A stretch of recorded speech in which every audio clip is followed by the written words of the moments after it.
Masih kurang semangat? Sekali lagi, shalom teman-teman. Iya, apa kabarnya sore hari ini? Saya yakin dan percaya teman-teman semua dalam keadaan baik dan sehat ya. Kita bersyukur kepada Tuhan, Tuhan begitu baik dalam kehidupan kita. Di tengah-tengah kesibukan kita, Tuhan masih memberikan kita kesempatan untuk boleh datang bersama-sama beribadah kepada Tuhan lewat online. Meskipun hanya lewat online, tetapi itu tidak mengurangi rasa semangat kita, rasa sukacita kita untuk beribadah kepada Tuhan, untuk mencari Tuhan. Dan untuk itu, sekarang tiba saatnya kita akan memulai kebaktian kita. Saya ajak teman-teman semua untuk bangkit berdiri. Mari kita tenangkan hati serta pikiran kita. Mari kita berdiam diri sejenak. Mari kita mengambil saat teduh dimulai.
Dan Roh Kudus, kita memulai kebaktian pemuda remaja pada sore hari ini.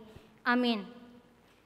Ya teman-teman, kita alangkah sungguh indahnya jika kita sebagai pemuda-pemudi boleh mengambil bagian komunitas dalam Kristus. Dan kita rindu komunitas itu kita terus jaga untuk memuliakan nama Tuhan. Dan untuk itu mari kita memuji Tuhan dengan pujian, oh betapa indahnya.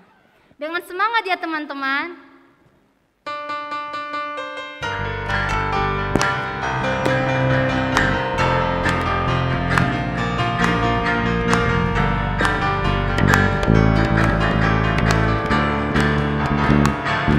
Betapa indahnya dan betapa eloknya bila saudara seiman hidup dalam persatuan. Oh betapa indahnya, oh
hati kami mengucap syukur kepadamu Tuhan, untuk kasih setiamu, untuk kebaikan pertolongan Tuhan dalam kehidupan kami. Kami bersyukur, kami boleh ada pada sore hari ini untuk beribadah kepadamu Bapa. Itu semua karena anugerah Tuhan yang semata-mata dalam kehidupan kami. Ya Bapa di surga, kami juga pemuda-pemudi remaja GSRI Karawang, Pos PI Cikampek dan Pos PI Cikarang sedang berkumpul untuk beribadah kepadamu Bapa. Dan kami rindu kiranya kehidupan kami di saat beribadah kepadamu hanya tertuju kepada Tuhan saja, sehingga nama Tuhan yang dipuji dan dipermuliakan. Berkati kebaktian kami pada sore hari ini, mulai dari awal, pertengahan hingga selesai. Biarlah kebaktian kami ini Tuhan yang pimpin, Tuhan yang berkati, sehingga nama Tuhan yang dipuji dan dipermuliakan Bapa. Kami juga berdoa untuk internet yang digunakan baik yang di tempat ini maupun di rumah teman-teman. Kiranya Tuhan yang boleh berkati, fungsi kuduskan, sehingga kebaktian kami pada sore hari ini boleh berjalan dengan baik tanpa kekurangan suatu apapun. Dan kami juga berdoa untuk penginjil damai yang telah Tuhan persiapkan untuk menyampaikan kebenaran firman-Mu pada sore hari ini Bapa. Kiranya Tuhan yang pakai hamba-Mu, Tuhan pimpin hamba-Mu, pakai bibir lidah hamba-Mu Tuhan, sehingga kebenaran firman Tuhan yang akan disampaikan oleh hamba-Mu boleh menjadi berkat bagi setiap kami pemuda-pemudi remaja Bapa. Terima kasih Tuhan, inilah ibadah kami, hanya kami serahkan ke dalam tangan pengasihan-Mu. Hanya di dalam nama Tuhan Yesus kami sudah berdoa dan mengucap syukur. Amin. Ya teman-teman, masih semangat untuk memuji Tuhan? Kurang sekali lagi, masih semangat untuk memuji Tuhan? Iya, kita sebagai pemuda-pemudi Kristen harus semangat untuk memuji nama Tuhan. Untuk itu mari kita memuji Tuhan dari NKI nomor 44, Kesukaan Bagi Dunia.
Sekarang kita akan membaca firman Tuhan yang terambil dari Lukas 1 ayat 46 sampai 56. Lukas 1 ayat 46 sampai 56. Mari kita membaca secara bersama-sama di bawah perikop nyanyian pujian Maria. Lalu kata Maria, "Jiwaku memuliakan Tuhan dan hatiku bergembira karena Allah juru selamatku. Sebab ia telah memperhatikan kerendahan hambanya. Sesungguhnya mulai dari sekarang segala keturunan akan menyebut aku berbahagia. Karena yang Maha Kuasa telah melakukan perbuatan-perbuatan besar kepadaku dan namanya adalah kudus. Dan rahmatnya turun-temurun atas orang yang takut akan dia. Ia memperlihatkan kuasanya dengan perbuatan tangannya dan mencerai-beraikan orang-orang yang congkak hatinya. Ia menurunkan orang-orang yang berkuasa dari tahtanya dan meninggalkan orang-orang yang rendah. Ia melimpahkan segala yang baik kepada orang yang lapar dan menyuruh orang yang kaya pergi dengan tangan hampa. Ia menolong Israel hambanya karena ia mengingat rahmat-Nya seperti yang dijanjikannya kepada nenek moyang kita, kepada Abraham dan keturunannya untuk selama-lamanya. Dan Maria tinggal kira-kira 3 bulan lamanya bersama dengan Elisabet, lalu pulang kembali ke rumahnya.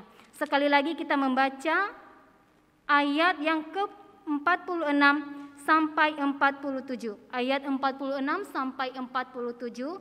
1, 2, 3. Lalu kata Maria, jiwaku memuliakan Tuhan dan hatiku bergembira karena Allah juru selamatku. Demikian pembacaan firman Tuhan pada sore hari ini. Dan sekarang tiba saatnya kita memuji Tuhan. Masih semangat teman-teman? Masih. Untuk itu saya ajak teman-teman untuk bangkit berdiri. Ya, mari kita memuji Tuhan dengan pujian Padang Rumput yang Sunyi dimedley dengan lagu dari pulau dan benua.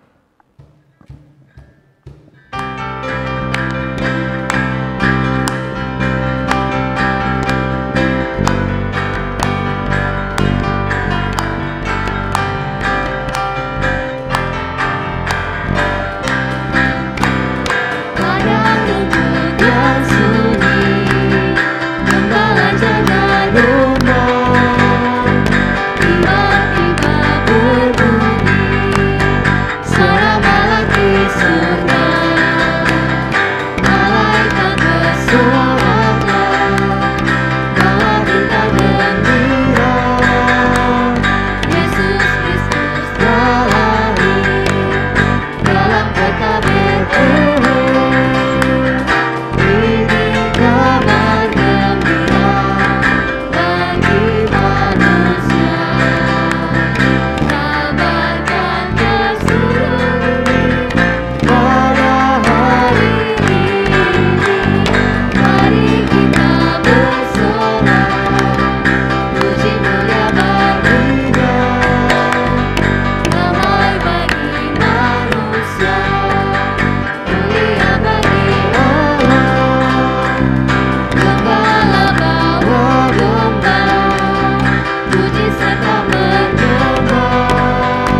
kita akan mengingat ayat hafalan kita dalam minggu ini yang terambil dari Mazmur 25 ayat 12. Dari Mazmur 25 ayat 12.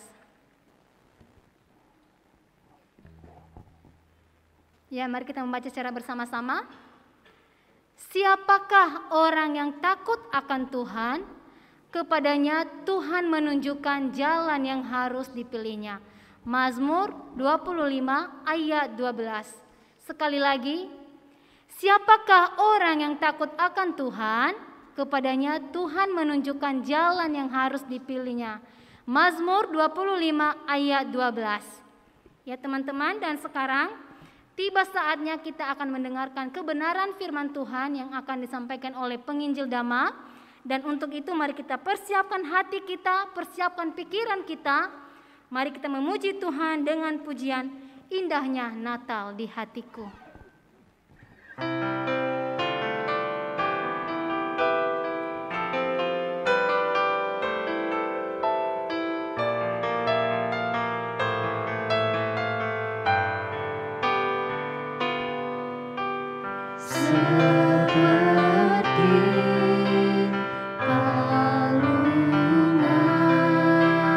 Layakkanlah hatiku menyambutmu Tuhan, seperti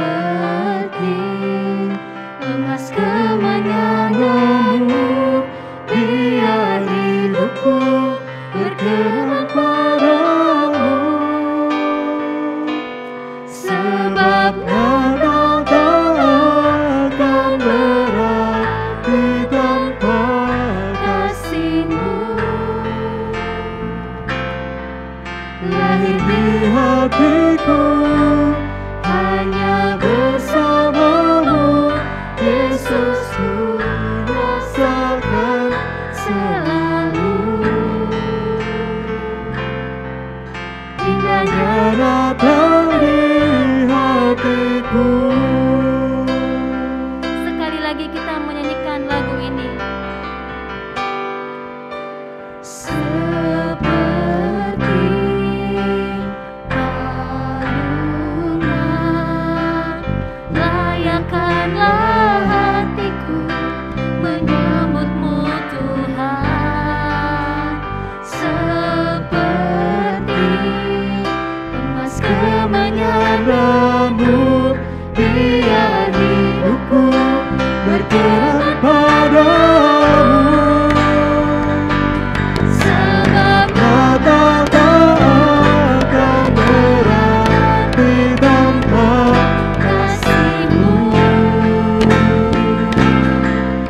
Lahir di hatiku hanya bersamamu, Yesus, ku rasakan selalu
Kodama dipersilahkan.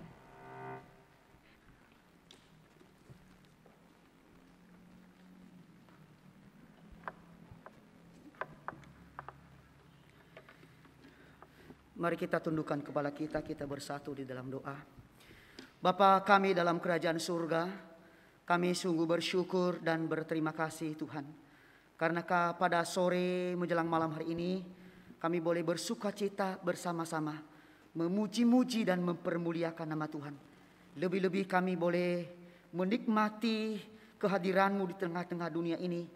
Engkau telah meninggalkan tahta-Mu yang mulia, turun ke dalam dunia ini, mati di atas kayu salib untuk menebus dosa-dosa kami. Terima kasih Tuhan untuk semua itu. Dan tiba saatnya kami akan membaca dan merenungkan firman-Mu. Tuhan tolong kami, berikan kami kerendahan hati. Jadikan hati kami seperti tanah subur yang siap ditaburi oleh firman Tuhan.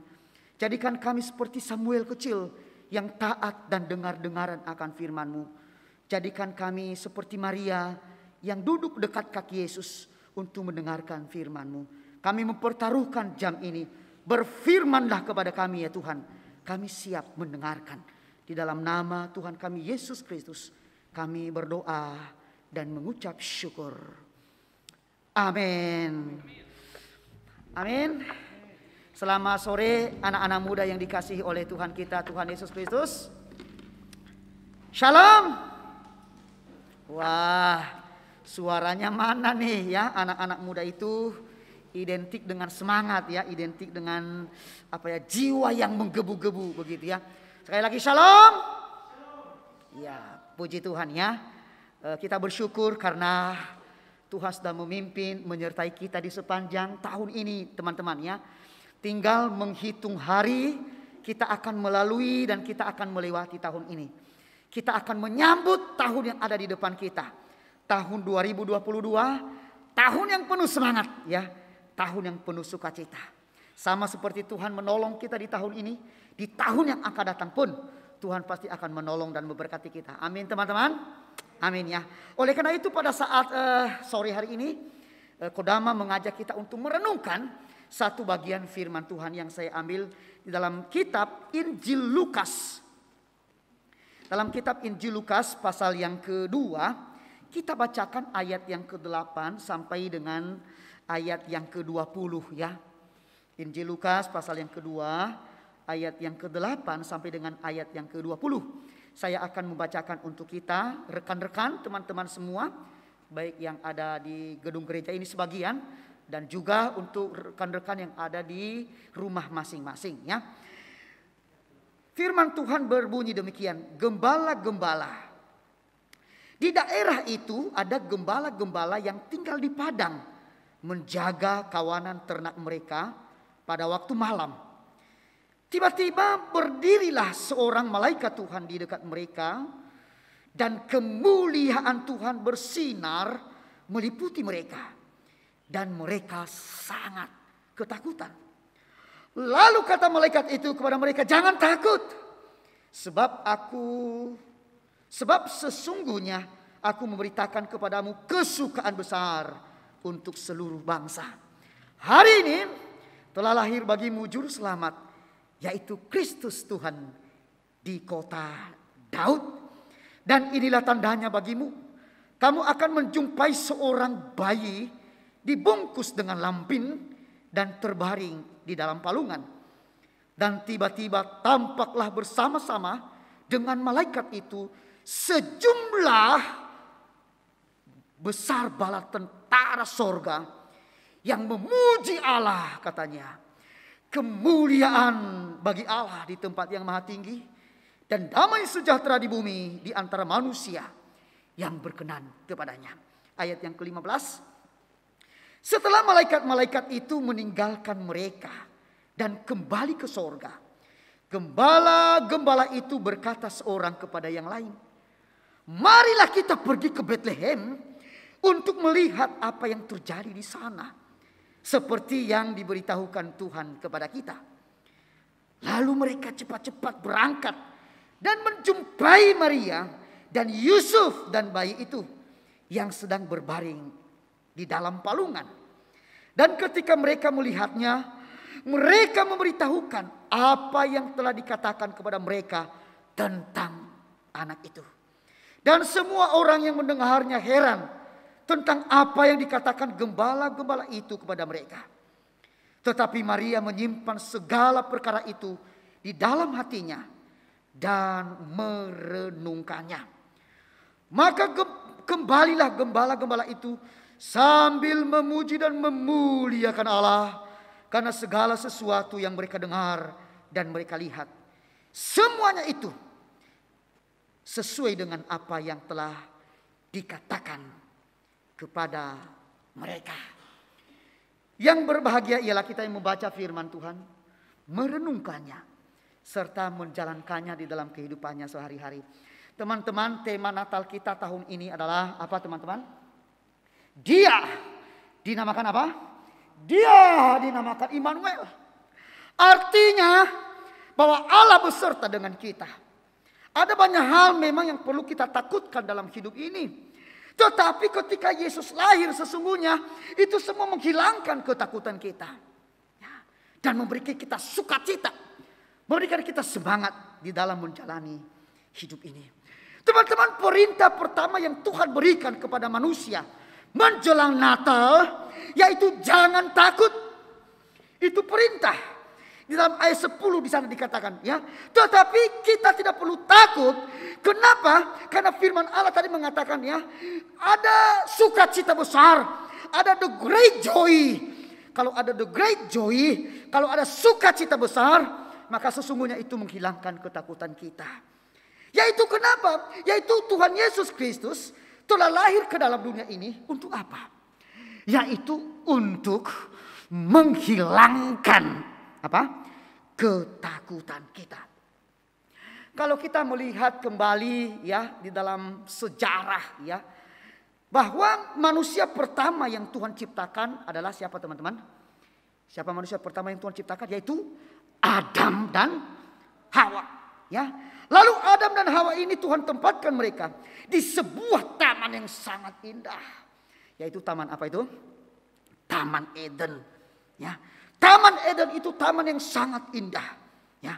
Tetapi ketika dosa masuk teman-teman, maka apa yang terjadi? Hubungan manusia dengan Allah menjadi rusak. Hubungan suami dengan istri menjadi rusak. Hubungan Adam dan Hawa menjadi rusak. Hubungan manusia dengan dirinya sendiri menjadi rusak. Hubungan manusia dengan alam sekitarnya menjadi kacau balau. Semuanya menjadi rusak. Kenapa? Karena dosalah yang membuat ya manusia itu ya dihinggapi oleh ketakutan yang amat luar biasa sekali. Ya. Zaman ini memang zaman yang sangat mengerikan. Zaman edan, ya. Zaman gila gitu ya. Memang banyak orang yang gila ya, yang akhirnya mengambil jalan pintas lalu akhirnya bunuh diri ya.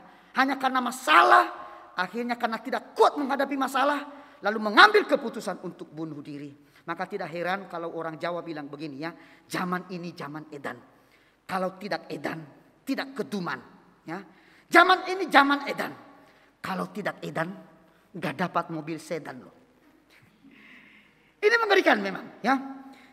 Jadi berlomba-lomba untuk edan begitu ya.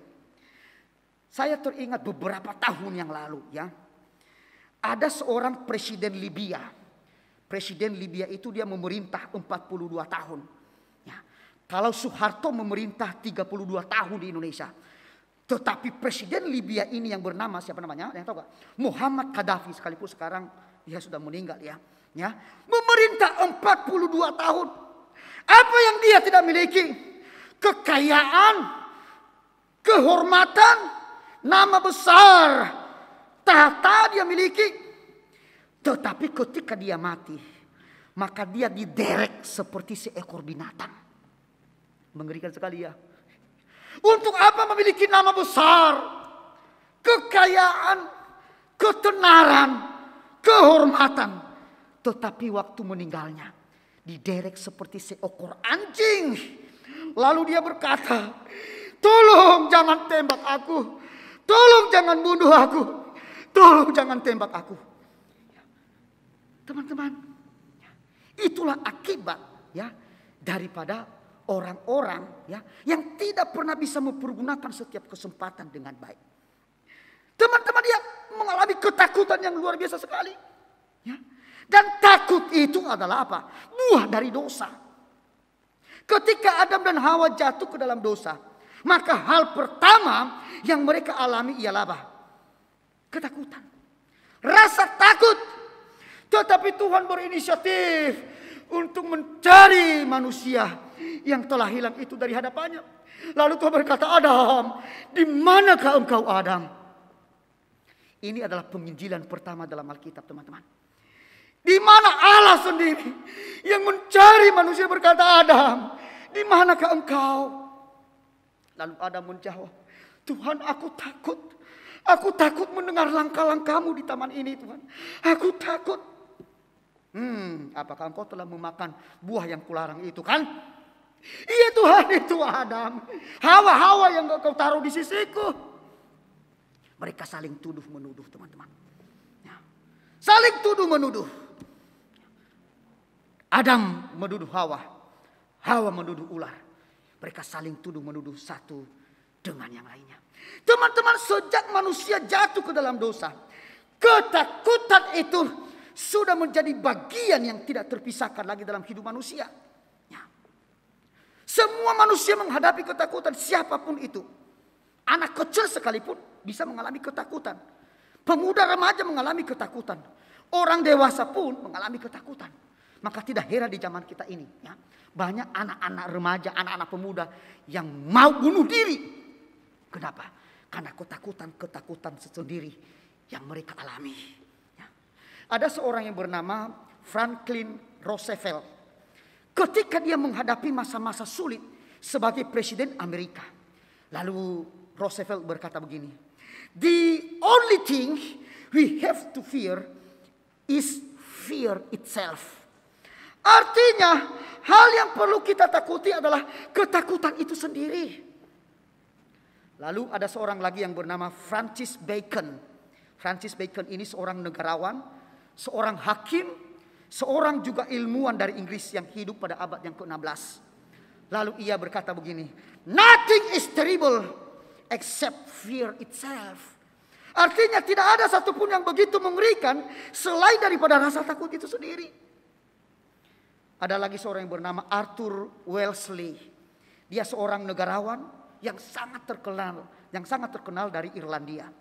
Dia berkata begini, "The only thing I am afraid is fear." Artinya hanya satu hal yang saya takuti, yaitu apa? Rasa takut. Pasti kita kenal dengan seorang bintang NBA yang sangat terkenal. Ayo, siapa bintang NBA yang sangat melegenda dan sangat terkenal? Ayo Yosua, siapa ya? Michael Jordan. Seorang pemain basket yang sangat hebat dan luar biasa sekali, yang sangat terkenal. Ia sangat bergaya di dalam memainkan bola basket. Ya, kalau dia memasukkan bola ke dalam keranjang basket ya, maka dia berlari, lalu dia terbang di udara, lalu dia memutar, lalu dia masukkan bola ke dalam keranjang itu. Dia lakukan ini di hadapan puluhan ribu penontonnya. Dan tanpa ada rasa takut sama sekali. Dia bergaya, dia punya khas. Meloncat, lalu terbang di udara, masukkan bola ke dalam keranjang. Dia lakukan ini tanpa ada rasa takut sama sekali. Tetapi apa yang terjadi, teman-teman? Pada suatu hari ia bertemu dengan Bapak Presiden Bill Clinton. Ya, pada tanggal 3 April tahun 1997 yang lalu ya, berarti udah berapa puluh tahun yang lalu ya. Maka ia begitu gugup sekali ya bertemu dengan Bapak Bill Clinton ya. Lalu Michael Jordan berkata begini, "Sangat membanggakan dapat hadir di sini. Saya belum pernah mendapat kesempatan bertatap muka dengan pria seperti Clinton." Dan hatinya sangat gentar sekali. Orang-orang yang hebat sekalipun, teman-teman, mengalami ketakutan. Kita anak-anak muda juga mengalami ketakutan. Nah, ada beberapa ketakutan yang sering sekali kita hadapi. Takut apa, teman-teman? Takut malu. Benar gak? Takut apa lagi? Takut bahaya. Takut apa lagi? Takut gagal. Benar gak? Raymond takut gagal gak?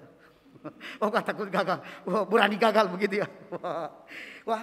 Tapi manusia sering takut ya, takut gagal, takut kesusahan, benar gak? Takut miskin, takut bermasalah dengan orang lain, takut sakit, takut mati ya. Bahkan ya kita takut masuk neraka, benar gak? Ya, memang harus takut masuk neraka begitu ya. Jadi sebenarnya teman-teman, esensi Natal itu adalah untuk menghilangkan ketakutan kita. Ya, dan memberikan kita apa? Sukacita besar. Memberikan kita sorak-sorai. Kenapa? Karena Kristus Yesus telah lahir ke dalam dunia ini. Sepantasnya kita tidak perlu takut teman-teman. Karena ketika Yesus lahir, maka dia dinamakan apa? Dia dinamakan Immanuel. Artinya Allah beserta dengan kita. Coba teman-teman. Kalau Kristus, kalau Yesus di pihak kita, siapa yang dapat melawan kita? Ada nggak? Nggak ada. Kenapa? Karena Kristus bersama-sama dengan kita. Ya. Sehingga sebenarnya ketika Yesus menyatakan dirinya sebagai Immanuel, sebagai Allah yang beserta dengan kita, maka sebenarnya itu memberikan kita sebuah pengharapan, memberikan kita apa ya, kemerdekaan, bebas dari belenggu dosa, memberikan kita hidup yang baru berkaitan dengan pertobatan kita, memberikan kita hidup yang kekal berkaitan dengan keselamatan kita, memberikan kita hidup yang berkecukupan ya, bukan hidup yang berkelimpahan begitu ya, bukan ya, tapi berkecukupan.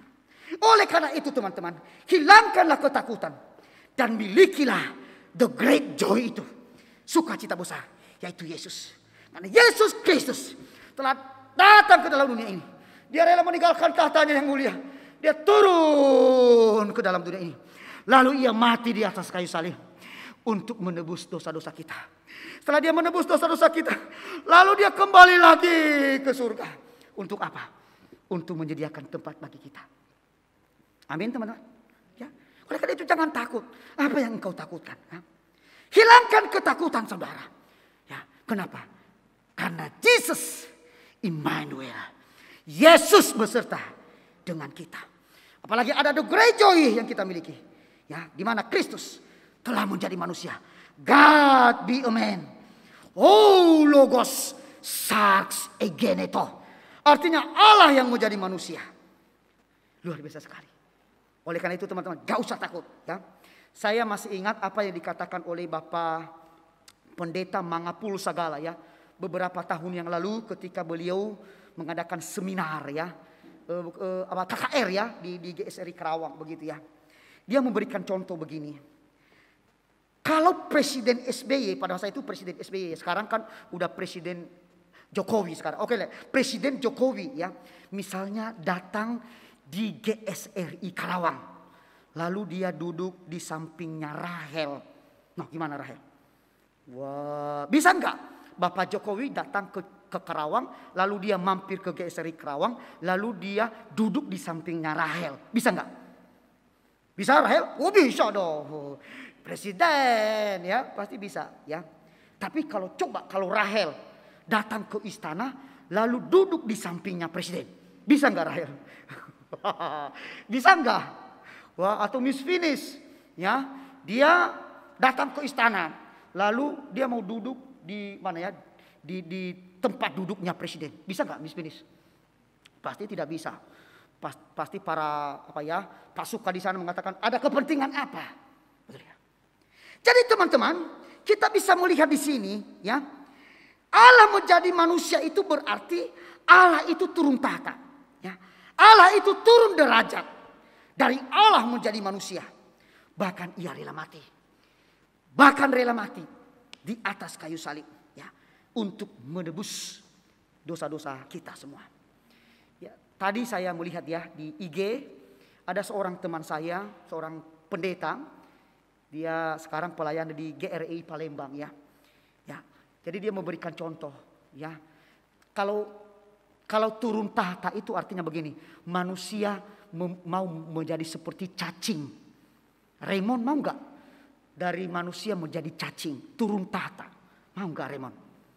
Waduh, pasti kita nggak mau ya. Sekalipun dibayar 1 triliun, Raymond dibayar 1 triliun menjadi cacing. Hanya 1 jam saja Raymond, 1 jam saja menjadi cacing. Teruslah jadi manusia lagi. Mau nggak? 1 triliun loh. Tetapi hanya orang bodoh yang mau melakukan itu. Hanya orang bodoh yang mau melakukan itu teman-teman. Coba perhatikan. Yesus Kristus. Dia turun tahta menjadi manusia. Ya, untuk menebus dosa-dosa saya dan saudara. Tuhan Yesus Kristus telah all out untuk kita. Sudah habis-habisan untuk kita teman-teman. Coba perhatikan ketika kita membaca firman Tuhan tadi. Maka hal pertama yang perlu saya sampaikan kepada kita pada malam hari ini adalah pemberitaan Injil itu kepada para gembala diberitakan. Di dalam ayat yang ke-8 sampai ayat 14 nanti teman-teman bisa baca. Kelahiran Yesus ke dalam dunia ini sia-sia belaka kalau tidak ada yang tahu. Betul enggak? Ya. Kenapa? Karena itu Allah mengutus malaikat untuk memberitakan hal itu kepada siapa? Kepada para gembala. Tetapi mengapa malaikat memberitakan itu hanya kepada para gembala? Mengapa bukan kepada semua orang di dunia? Kenapa hanya kepada para gembala saja? Mengapa bukan kepada seluruh dunia? Jawabannya adalah karena Allah menghendaki manusia sebagai pemberita Injil. Bukan malaikat yang menjadi pemberita Injil. Tetapi manusia yang Tuhan pakai untuk menjadi pemberita Injil. Ya. Allah menghendaki supaya para gembala itu yang sudah mendengar Injil Kristus, lalu mereka meneruskannya kepada yang lain. Sehingga dunia ini dipenuhi oleh Injil Kristus. Amin teman-teman. Luar biasa sekali. Perhatikan di dalam ayat yang ke-10 bisa dikatakannya. Aku memberitakan kepadamu kesukaan besar untuk seluruh bangsa. Apa artinya teman-teman? Artinya bahwa sekalipun para gembala itu baru pertama kali mendengar Injil, tetapi Injil itu bukan hanya untuk diri mereka sendiri. Bukan. Ya. Tetapi perhatikan, untuk seluruh bangsa. Jadi sebenarnya hal ini menunjukkan bahwa setiap orang yang percaya harus memberitakan apa? Injil Kristus. Ya. Kita harus menjadi saksi. Dimulai dari mana? Dimulai dari keluarga kita, lingkungan kita, ya. Lalu lebih luas lagi ke masyarakat dimanapun kita berada. Ya. Biarkan mereka melihat, biarkan mereka membaca hidup kita, bahwa di dalam diri kita ada Kristus, ya, yang telah datang ke dalam dunia ini, ya, untuk memimpin, menyertai, dan menyelamatkan kita. Teman-teman, pada zaman itu, para gembala itu adalah orang rendahan loh. Para gembala itu adalah orang yang hina. Ini sangat terlihat sekali dalam sebuah fakta bahwa mereka itu tidak diperbolehkan untuk memberikan kesaksian di pengadilan. Itu para gembala gak boleh. Kenapa? Mereka orang bawahan, orang hina. Tetapi justru teman-teman, kepada mereka inilah Injil untuk pertama kali diberitakan. Luar biasa sekali. Ya. Mengapa? Karena Allah mau memakai orang-orang yang rendah. Allah mau memakai orang-orang yang bodoh sebagai alatnya untuk menghancurkan kesombongan dunia ini. Nah, oleh karena itu teman-teman, Tuhan mau saya dan saudara menjadi alat di tangannya. Ya, untuk apa? Untuk membawa kabar sukacita, untuk membawa Injil Kristus kepada orang-orang yang ada di sekitar kita. Berita Injil yang datang dari malaikat Allah. Ada kesukaan besar ketika Kristus lahir. Hal ini menunjukkan teman-teman bahwa tanpa Yesus, tanpa juru selamat, maka tidak pernah ada sukacita yang sejati. Tidak pernah teman-teman. Calvin berkata begini, sebelum manusia dipernamaikan dengan Allah, maka semua sukacita yang dialami oleh manusia itu semua bohong, semua palsu. Semua berumur pendek. Itu Calvin berkata begini. Jadi kita yang sudah mempunyai keselamatan di dalam Yesus Kristus harus bersukacita, ya. Dan sukacita tersebut harus mengatasi semua problem kita, mengatasi masalah-masalah, penderitaan, kesusahan yang kita alami di dalam kehidupan kita sehari-hari. Teman-teman, itu yang pertama. Dan yang terakhir yang mau saya sampaikan kepada kita adalah perhatikan bagaimana tanggapan para gembala setelah mereka mendengar berita yang sangat bahagia itu, yaitu Kristus telah lahir ya di Bethlehem. Bagaimana reaksi mereka? Perhatikan teman-teman. Bacakan dalam ayat 15 sampai 20, nanti teman-teman bisa baca ya. Ayat 15 sampai 16 adalah saat yang penting Injil atau firman Allah itu sudah selesai diberitakan kepada mereka. Nah, sekarang bagaimana sikap para gembala itu? Bagaimana? Bisa saja mereka itu tidak percaya loh. Ya, ketika malaikat itu berkata kepada mereka, bisa saja ya tidak percaya, bisa aja kan? Bisa aja mereka bersikap acuh tak acuh. Ya, terima kasih ya udah menyampaikan berita ini kepada kami. Bisa aja kan mereka acuh tak acuh. Atau sekedar berkata, wow, alangkah indahnya berita itu. Habis itu nggak melakukan apa-apa lagi. Bisa saja loh. Tetapi coba perhatikan teman-teman. Bukan itu yang mereka lakukan. Justru sebaliknya. Yaitu mereka menganggap kata-kata malaikat itu sebagai kata-kata Tuhan sendiri. Luar biasa sekali ya. Coba kalau kita terapkan dalam kehidupan kita teman-teman. Kalau kita mendengarkan firman Tuhan yang disampaikan oleh para hamba-hamba Tuhan. Bagaimana sikap kita? Bagaimana tanggapan kita? Menolakkah? Menerimakah? Mentaatikah? Atau tidak mentaati perintah itu? Nah, ini penting. Respon reaksi kita setelah mendengar firman Tuhan itu sangat penting sekali. Ya. Acuh tak acuh, cuek. Ya, terima kasih udah dengar firman Tuhan. Bagus firman Tuhannya. Tapi habis itu tidak melakukan apa-apa. Tapi tidak seperti itu para gembala pada situ. Mereka mengambil keputusan untuk mereka taat. Bahkan mereka menganggap kata-kata malaikat itu sebagai kata-kata Tuhan sendiri. Itu yang pertama. Yang kedua teman-teman, para gembala itu mentaati firman Allah yang disampaikan. Bahkan mereka saling apa? Saling menolong. Saling mentaati. Ya. Kita sering taat ya sendiri-sendiri ya, dan tidak mempedulikan apakah orang lain taat ataupun tidak. Benar gak? Kita sering sekali cuek loh. Yang penting saya datang di gereja, jadi saya rajin di gereja, saya melayani Tuhan. Terserah teman saya itu mau dia datang ke gereja ataupun tidak, itu bukan urusan saya. Itu urusan para hamba Tuhan, itu urusan pendeta. Tidak teman-teman. Jangan taat sendiri ya. Ketika engkau melihat temanmu sudah tidak taat, hidup di dalam dosa, sudah lama tidak ke gereja. Nah, justru di sini ya, kita mengajak mereka supaya mereka berbalik dari jalan mereka menuju kepada terang hidup yang ajaib. Ya. Jadi kita sering mendorong ya untuk tidak taat malahan teman-teman kita. Udahlah, gak usah ke gereja hari ini, kita main game bareng ya. Gak usah kita ke gereja hari ini, ya kita main bola. Gak usah ke gereja hari ini, ya kita pergi nonton bola di stadion dan lain sebagainya. Gak usah deh pergi ke gereja hari ini. Baik kita nonton tinju aja, lebih seru nonton tinju daripada dengar firman Tuhan. Benar gak? Kita sering mengajak teman-teman kita untuk tidak taat. Bagaimana orang lain bisa taat kalau kita sendiri tidak mau taat, teman-teman? Itu yang kedua. Yang terakhir, perhatikan, para gembala itu tidak menunda-nunda waktu loh. Ya. Mereka taat secara langsung. Ini terlihat pada ayat 16. Mereka cepat-cepat berangkat ketika mendengar berita dari malaikat itu. Artinya pada waktu mendengar firman Tuhan, sering ada api yang mendorong kita untuk taat. Ya, kalau kita menunda ketaatan, maka itu akan apa? Memperkecil ya api itu ya, sehingga akhirnya menjadi padam, begitu ya. Karena itu teman-teman ya, jangan tunda-tunda waktu. Jangan menunda kesempatan, ini saatnya kita harus taat kepada Tuhan. Ada seorang yang bernama Adam Clark ya, dia berkata begini, semua penundaan itu berbahaya. Ya, orang yang telah mendengar Injil lalu menunda untuk datang kepada Yesus, maka itu akan membahayakan jiwa dan keselamatannya. Oleh karena itu teman-teman ya, saya tidak tahu apakah teman-teman sudah menerima Yesus juga secara pribadi. Kalau belum teman-teman, ini saatnya.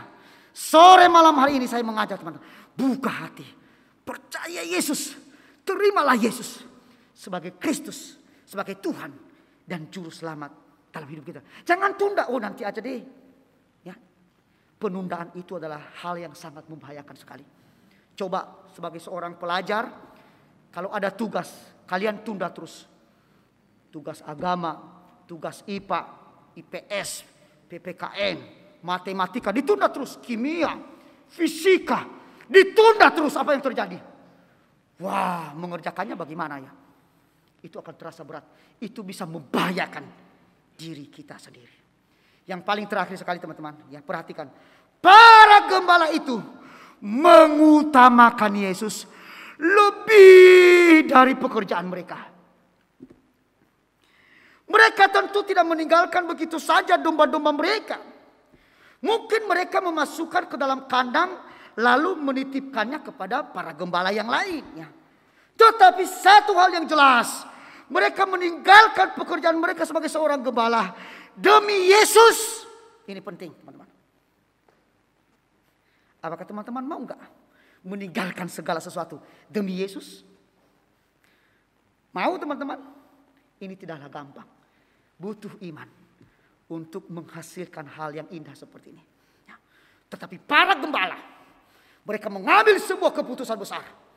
Mereka meninggalkan pekerjaan mereka. Lalu mereka mengikut Yesus. Mereka mencari Yesus. Pergi ke Bethlehem untuk menemukan Yesus yang sedang lahir di sana. Ya. Teman-teman, mana yang lebih penting?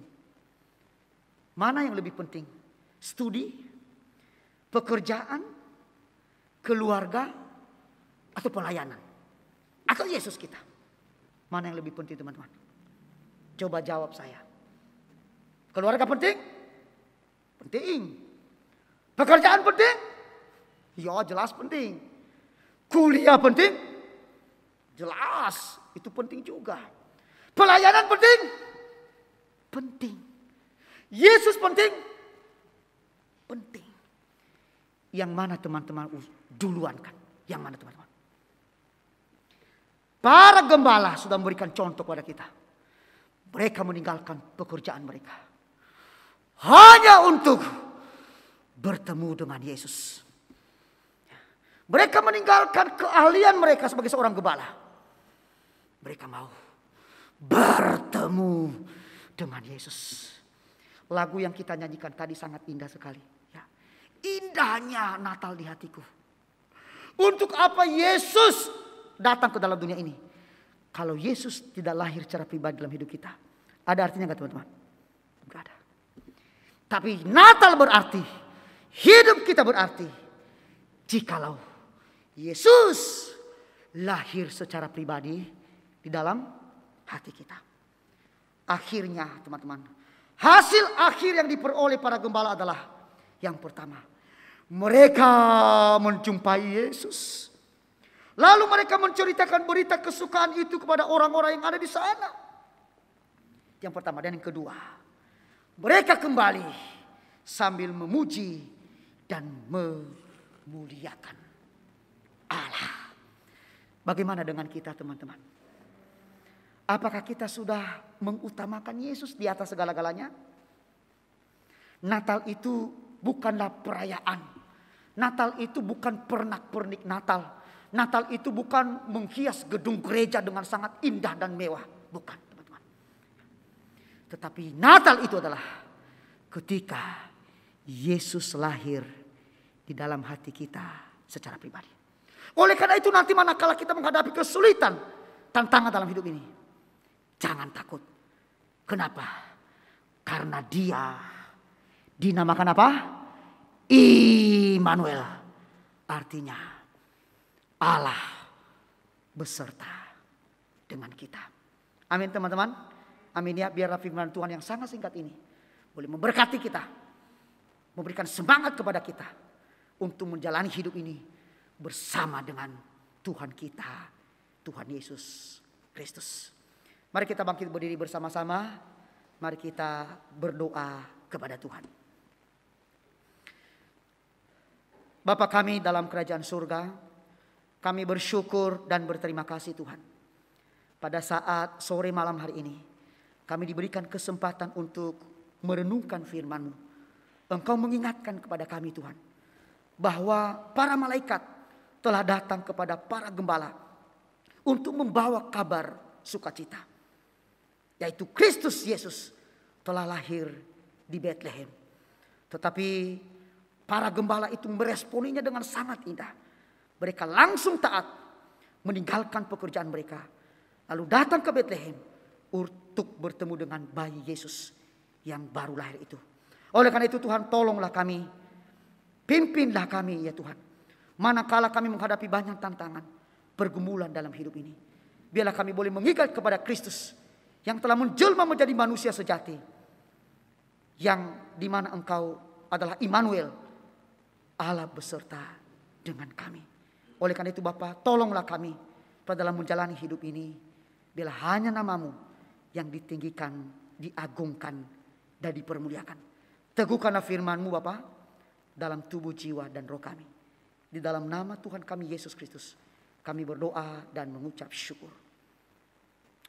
Amin. Amin. Dipersilakan duduk kembali teman-teman. Untuk waktu selanjutnya kami mempersilakan kepada Miss Finis dan juga para tim musik.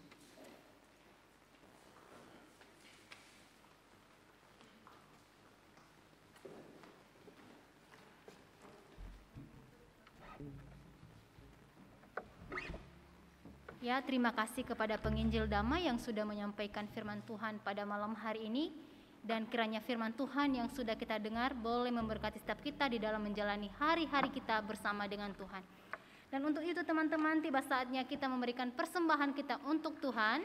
Bagi teman-teman yang mau memberi persembahan, bisa scan barcode atau bisa ditransfer di rekening yang tertera di layar HP atau layar laptop teman-teman. Untuk itu mari kita memuji Tuhan dengan pujian sebagai keledai.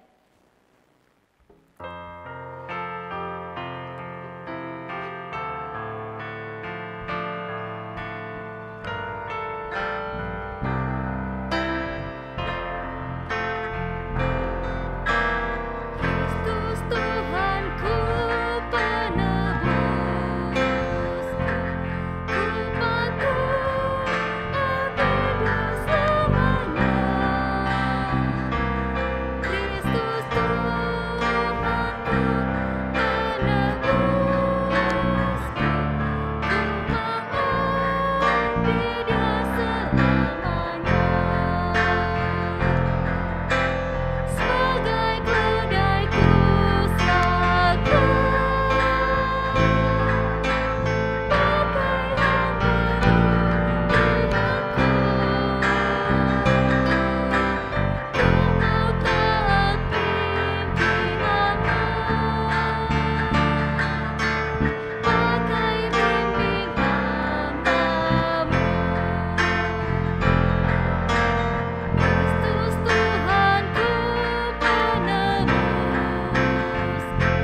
kepada penginjil damai dipersilahkan.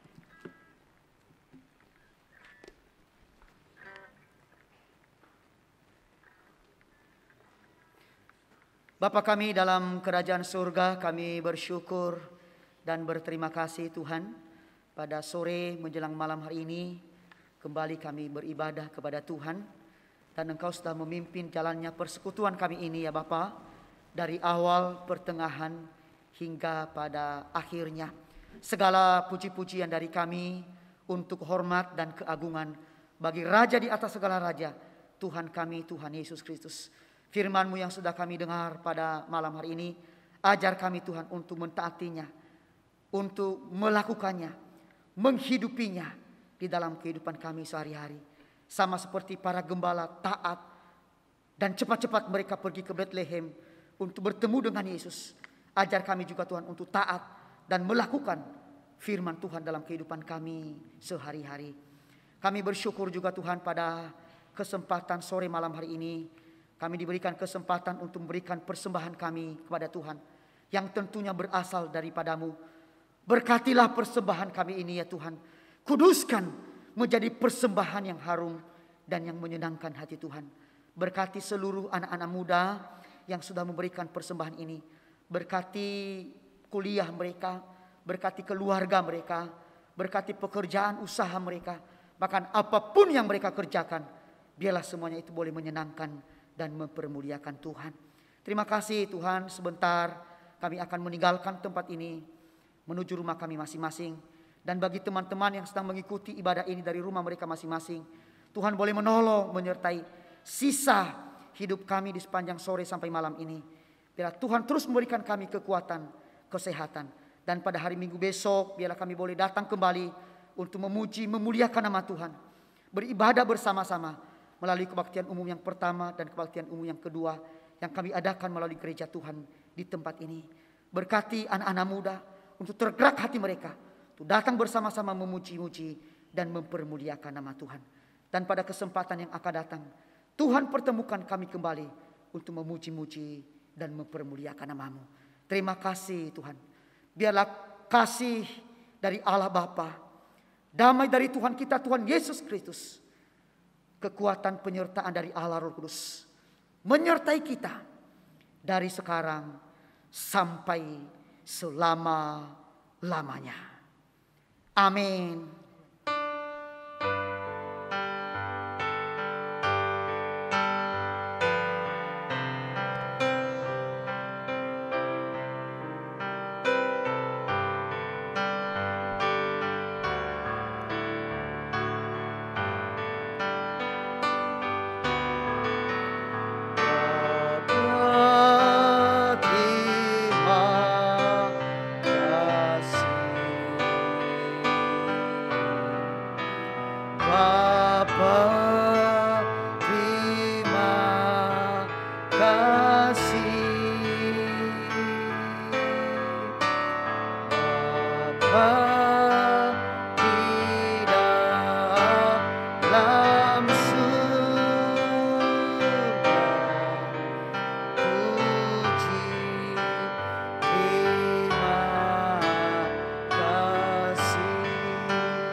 Amin.